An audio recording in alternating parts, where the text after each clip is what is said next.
قد جاءکم من اللہ نور.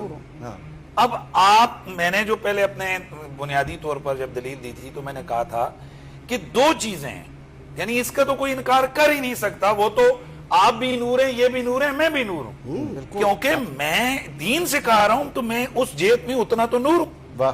آپ کی جو باتیں رسول اللہ کے دین کی نکل رہی ہیں یہ بھی نور ہے. بالکل ایسا ہے. تو اب اس میں فرق کیا ہوا؟ وہ تو ایک کوئی بھی ہادی ہے, کوئی بھی مادی ہے, وہ نور ہے.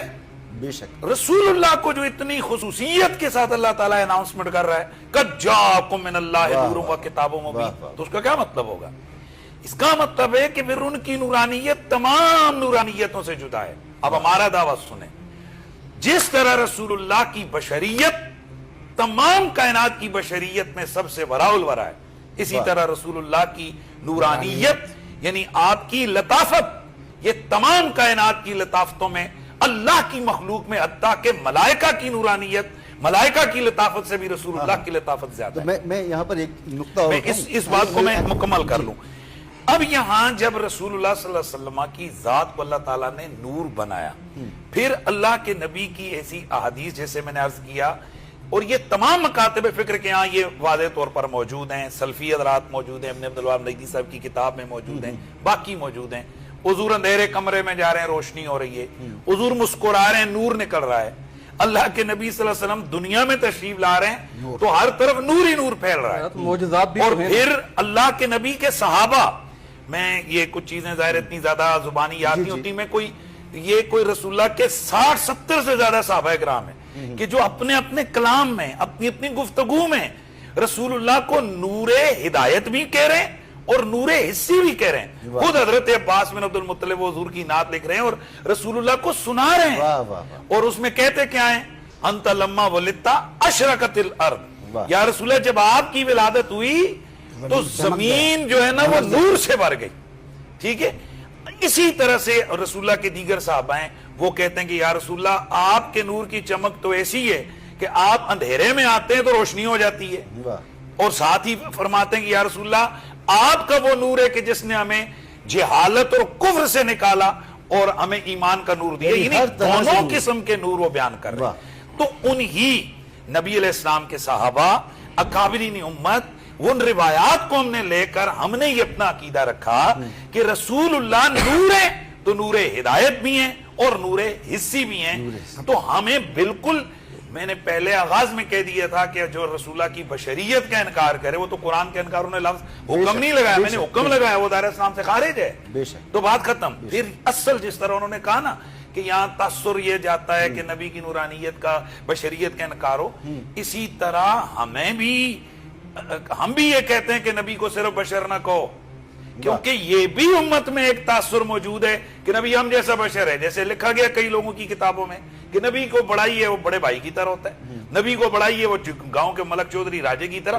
اس کا رد کرنے کے لیے یہ چیزیں بحثیں چھڑی ہیں کہ نہیں بھائی نہیں, نبی بشر ضرور ہے لیکن نبی نورانی بشر ہے, نبی بے عیب بشر ہے, نبی افضل البشر ہے. یہ عقیدہ ہے. یہ تعبیر کا فرق ہے, زیادہ مسئلہ نہیں ہے. مجھے ایک چیز پہ آپ سے وضاحت چاہیے کہ آپ نے کہا نوری بشر ہے, نورانی بشر, نوری بشر کا لفظ آپ نے استعمال کیا. نورانی بشر لفظ بولا, نورانی بشر, میں نے نوری سنا, نورانی بشر, تو نورانی ہونے میں ان کا یہ بھی کوئی اعتراض نہیں, اس سے فرق پڑتا ہے.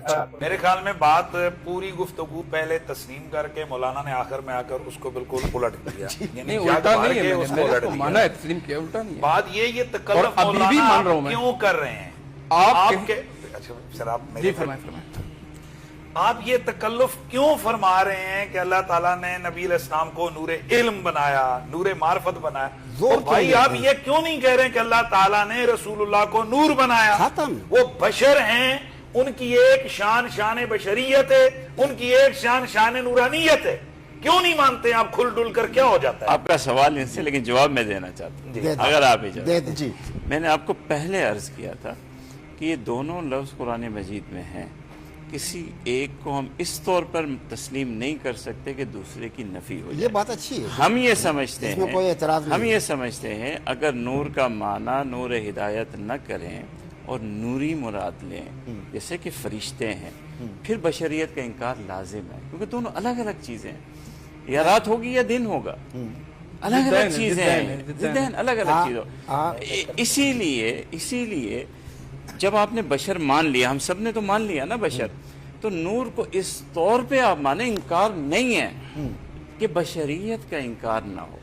بشریت کا بھی انکار نہیں ہے اور نور کا بھی انکار نہیں اچھا ہے. میں وہ اس طور پہ نہیں ہے. میں اس پہ دلیل لے رہا ہوں. جی جی حضرت سیدنا جبریل علیہ السلام نور ہے، بے شک. نور ہے مولانا. اچھا ہم رسول اللہ کو جن سے بشریت سے نہیں نکالتے. بس یہ بات ہی ختم ٹھیک ہے. ہو.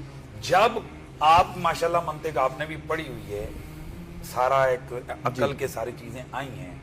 جب آپ نے رسول اللہ کو ایک بشر جنس مان لیا بس صحیح تو اب باقی تمام اجناس جو اس کے مقابل ہیں، حضور بشر ہیں فرشتہ نہیں، حضور بشر ہیں جن نہیں، حضور بشر ہیں کوئی اور مخلوق نہیں. آپ جس انداز سے اس بات کو ہائیلائٹ فرما رہے ہیں کہ نورانیت ماننے سے بشریت کا انکار آتا ہے، میں آپ کی اس فکر سے جسے کہتے ہیں سہمت نہیں. بالکل ٹھیک. وہ اس طرح سے وہ آپ کا حق ہے. وہ اس طرح سے کہ ان دونوں کے درمیان تضاد حقیقی نہیں ہے. جس طرح سے حضرت جبریل علیہ السلام تشریف لائے وہ ہیں نور ہیں. قرآن کہتا ہے بشرن سویہ، ہم نے ان کو مکمل بشر بنا کر بھیجا، مکمل بشری صورت میں بنا کر بھیجا.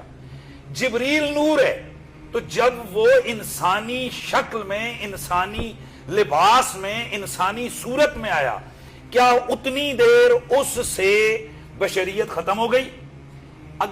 نورانیت ختم ہو گئی؟ اگر وہ نور بھی ہیں، اللہ تعالیٰ نے ان کو بشریت کا ایک صورت، چونکہ فرشتہ ہوتا ہی وہ ہے کہ جو اپنی شکلیں تبدیل کر لیتا ہے، تو وہ اگر اس انداز سے آئے تو پتہ چلا نورانیت اور بشریت میں تضاد حقیقی نہیں ہے. کیونکہ اگر تضاد حقیقی ہوتا تو نورانیت اور بشریت اکٹھی نہ ہو سکتی. یہ تو ہے فرشتے کی نورانیت. ہم رسول اللہ کو فرشتہ نور نہیں مانتے، ہم حضور کی نورانیت جس طرح بشریت حضور کی بے مثال ہے، اسی طرح رسول اللہ کی نورانیت بے مثال ہے. اور وہ دو طرح کی ہے، نور ہدایت بھی ہیں، وہ بھی ان کی ذات میں ہے، اور جو احادیث کہاں جائیں گی وہ کہ وہ تشریف لا رہے ہیں تو روشنی ہو رہی ہے، وہ بول رہے ہیں تو نور نکل رہا ہے. چھوٹا سا وزیری صاحب نے تو ایک منٹ